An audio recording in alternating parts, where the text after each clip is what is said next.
बिहार की सियासत में इन दिनों एक बार फिर से हलचल मच गया और इस बार राजनीतिक बयानबाजी की आग में घी डालने का काम कर रहे हैं विकासशील इंसान पार्टी वीआईपी के प्रमुख मुकेश सहनी। सहनी ने एक बड़ा बयान देकर केंद्र की एनडीए सरकार और बिहार की नीतीश सरकार और चुनाव आयोग तीनों को कटघरे में खड़ा कर दिया है और उन्होंने यह बयान कुछ निजी चैनल के इंटरव्यू में दिया।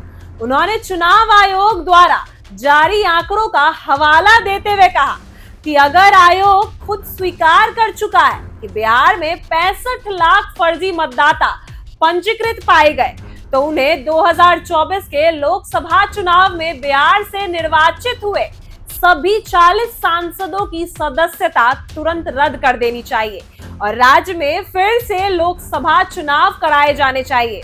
मुकेश सहनी के इस बयान ने सियासी गिलारियों में सनसनी फैला दी। उन्होंने कहा कि इतने बड़े पैमाने पर फर्जी वोटरों की मौजूदगी लोकतंत्र का मजाक है और अगर इन वोटरों के सहारे सांसद बने हैं तो वो प्रतिनिधित्व का नैतिक अधिकार खो चुके हैं।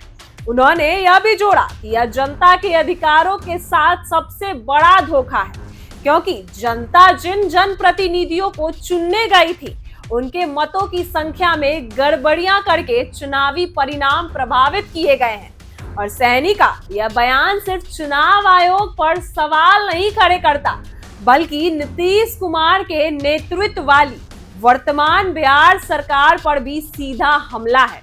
उन्होंने कहा कि फर्जी वोटरों को पूरे नेटवर्क सत्ता के संरक्षण में ही फल फूल रहा है और यह सिलसिला लंबे समय से चल रहा है। उनका आरोप है कि सत्ता पक्ष फर्जी वोटिंग के जरिए न केवल चुनाव जीतने की रणनीति बना रहा है बल्कि लोकतंत्र की जड़ें भी खोखली कर रहा है। उन्होंने यह भी कहा कि बिहार के लोगों को अपने वोट के अधिकार के साथ धोखा किया गया है, उनके साथ धोखा हुआ है और इस बात की निष्पक्ष जांच होनी चाहिए और इन 65 लाख फर्जी वोटरों को किसने और कैसे वोटर लिस्ट में जोड़ा।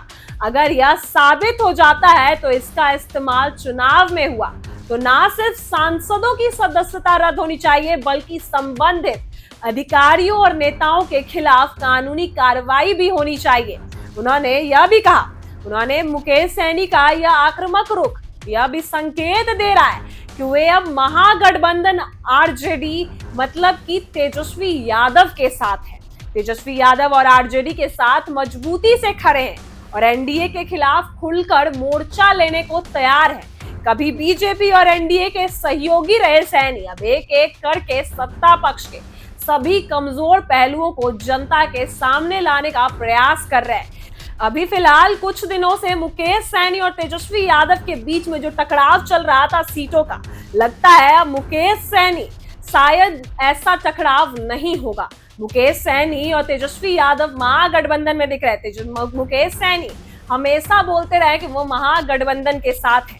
राजनीतिक विशेषज्ञों का मानना है कि मुकेश सहनी का यह बयान एक सोची समझी रणनीति का हिस्सा हो सकता है जिसके जरिए वो आगामी विधानसभा चुनाव में पिछड़े और मला समुदाय के वोटरों को अपनी ओर खींचने की कोशिश कर रहे हैं। साथ ही विपक्ष को भी एक नया मुद्दा मिल गया है जिससे वो सरकार और चुनाव आयोग को घेर सकते हैं। अब इस पूरे विवाद में देखने वाली बात यह होगी कि क्या चुनाव आयोग इस गंभीर और सार्वजनिक चुनौती पर कोई ठोस कदम उठाता है या इसे केवल एक राजनीतिक बयानबाजी कहकर अनदेखा कर देता है। वहीं सरकार की ओर से इस पर क्या प्रतिक्रिया आती है यह भी आने वाले कुछ दिनों में साफ हो जाएगा।